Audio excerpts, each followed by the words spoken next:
Eric Zemmour has been called France's Donald Trump. He is a populist right-wing star, TV star, and there's growing excitement for him to run for president. What is behind this rise? Joining me now is Bernard-Henri Lévy, the French writer. His new book is The Will to See.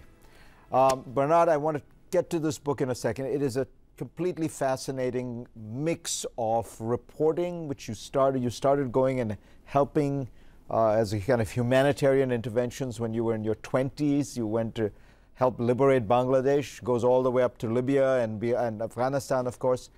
But first, you have to tell us about Eric Zemmour, because who is this man and why has he become so popular?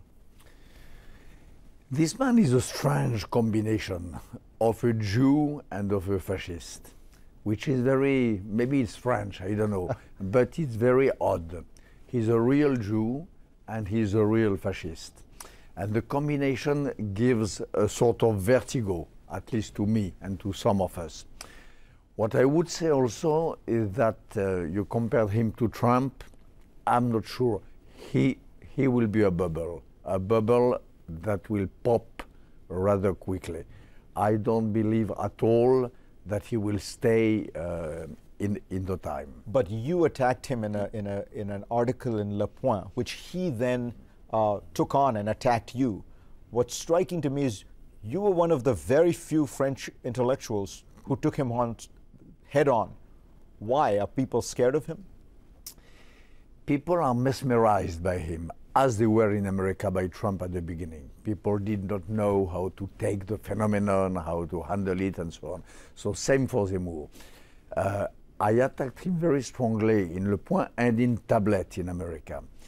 And what I said basically is that for me the fact that he's a Jew is very important. And it is a shame that a Jew, a French Jew, takes such position. Rehabilitation of the Vichy regime, doubts on the innocence of Alfred Dreyfus at the end of the 19th century. He says very bad things about the Jewish victims of Mohamed Merah, the Islamist terrorist guy. So for me, this attitude is really a shame for him, but also it could be a shame on the Jewish name, on the French Jewry.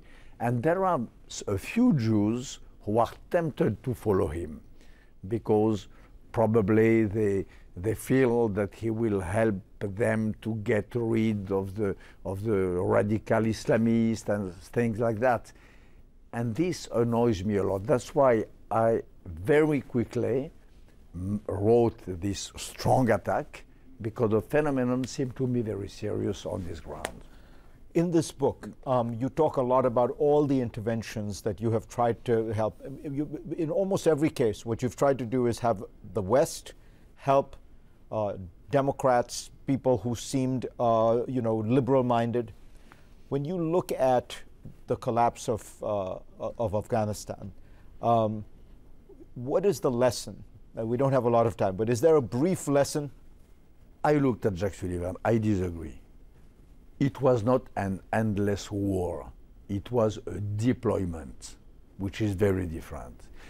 You had deployed in Afghanistan much less troops than everywhere else, in Germany, in South Korea, and so on.